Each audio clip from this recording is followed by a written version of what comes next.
조갑제TV 시청자 여러분 안녕하십니까. 2021년 10월 20일 오전 10시 22분입니다. 차기 대선 가상 양자 대결에서 홍준표 그리고 윤석열 두 사람은 이재명 지사에게 10%포인트 이상의 격차로 오차 범위를 넘어서 이기고 있다는 여론조사가 계속 나오고 있는 가운데 이번에는 원희룡 경선 후보도 이재명에게 앞서고 있다는 자료가 또 공개되었습니다. 이게 이재명 민주당의 동시 하락 컨벤션 효과가 아니라 역컨벤션 효과가 대세화하고 있다는 느낌을 갖게 합니다. 인터넷 매체인 데일리안이 여론조사 기관인 공정에 의뢰해가지고 실시한 정례조사입니다. 홍준표 후보와 이재명 후보의 양자 대결에서는 홍준표 49.6%, 이재명 35.5%를 기록을 했습니다. 두 후보의 격차는 14.1%포인트입니다. 지난주에 비해서 1.9%포인트가 더 벌어졌습니다. 그 다음 지역별로는 홍준표 후보는 광주, 전남, 전북을 제외한 전 지역에서 이재명 후보를 앞서는 것으로 조사가 되었습니다. 그리고 서울에서는 2배 이상 앞서는 것으로 나타났습니다. 서울에서는 홍준표 58%, 이재명 23%입니다.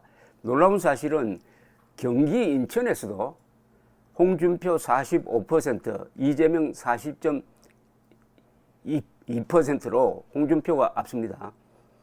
연령별로는 홍준표의 강세는 20대, 30대입니다. 18세 이상 20대에서 홍준표 지지는 61.1%, 이재명은 3분의 1인 21.4%입니다.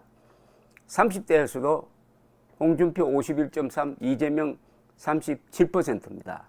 자, 그 다음에 국민의힘 윤석열 후보를 상정했을 때도 오차 범위 바깥에서 이재명이 지는 것으로 나옵니다.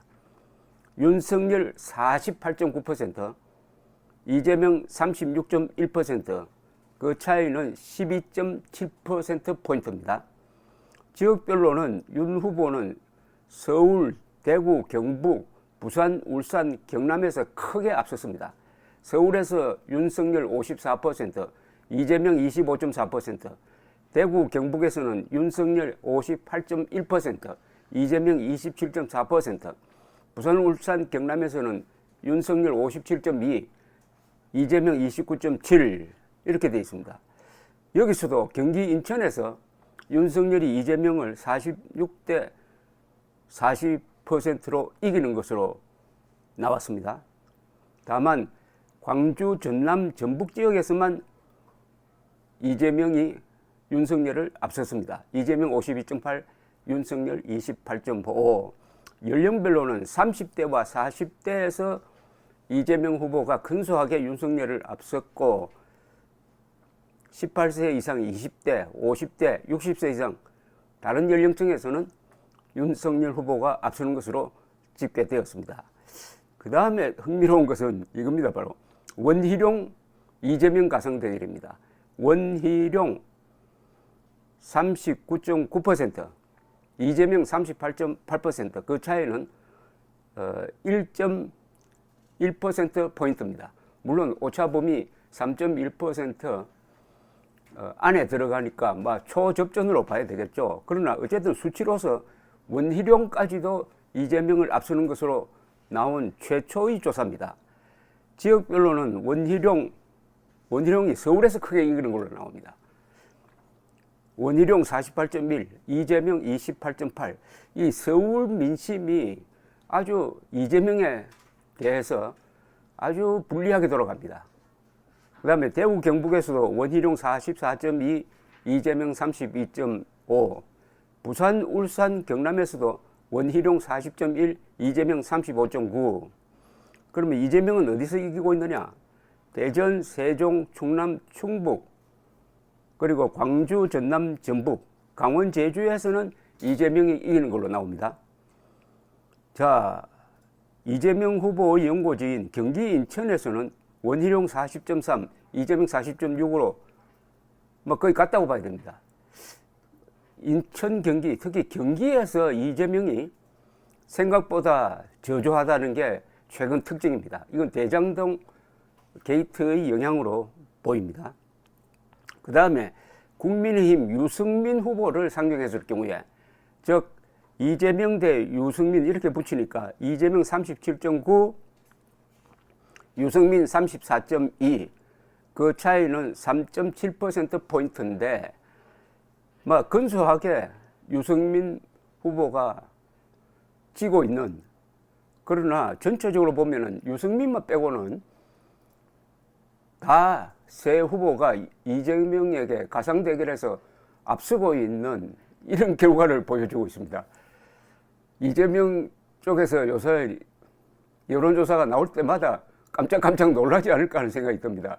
이게 대세를 이루고 있는데 이 대세의 피크는 언제가 되느냐 하면은 11월 초에 국민의힘이 본선 경선을 통해서 후보를 한 사람 뽑을 때입니다. 그 직후에 아마 국민의힘 후보의 지지율이 지금보다도 훨씬 더 높아지지 않을까 생각이 듭니다. 다만 여기에 단서가 붙어야 됩니다. 2등 한 사람이 승복을 해야 됩니다. 깨끗하게 그 경선 현장에서 1등 한 사람 손을 들어주고 나는 선거대책위원장 입장에서 1등 후보의 당선을 돕겠다, 이렇게 선언해야 합니다. 그렇게 하지 않고 민주당처럼 분열이 되어버리면은 아마 거기도 역컨벤션 효과가 나타날지 모릅니다. 2007년 상황하고 좀 비슷합니다.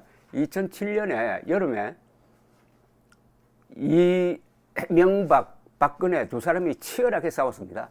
아주 근소한 차이로 박근혜 후보가 최종 경선에서 졌습니다. 그러나 바로 그 자리에서 박근혜 후보가 아주 근사한 연설을 했습니다.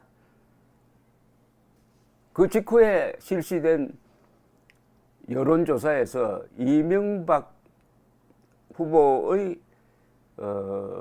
지지율이 그때는 아직도 당시 여당 후보는 아직 결정되지 않는 상태였는데 어쨌든 압도적인 우위를 보여주었습니다.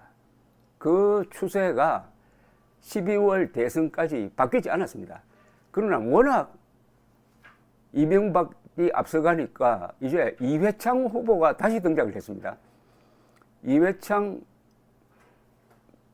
표와 이명박 표를 당시에 합치면은 약 60, 한 6%, 3분의 2가 야당 후보를 찍었습니다. 그래서 한 500만 표 차이로 2등한 정동영 후보를 이기고 이명박 대통령이 탄생했는데 그때처럼 압도적 어떤 경향이 보여질 가능성을 나타내고 있습니다. 이렇게 되면은 이 남북 관계로 장난을 쳐도 먹히지 않습니다. 2007년에도 마찬가지였습니다. 대선을 2달 앞두고 노무현이 북한을 가서 김정일과 만나고 아주 굴욕적인 회담을 했습니다. 그게 오히려 역효과를 불렀던 것입니다. 내년 북경 무슨 동계올림픽을 가지고 남북관계에서 이벤트를 만들려고 노력하겠지만은 그때 판이 기울어져 있으면은 이미 대세를 돌릴 수가 없습니다.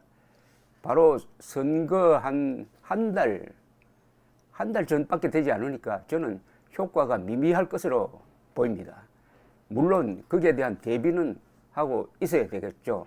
점점 이 대선 구도가 정권 교체 대세론으로 기우는 듯한 그런 기운을 보여주고 있습니다. 감사합니다.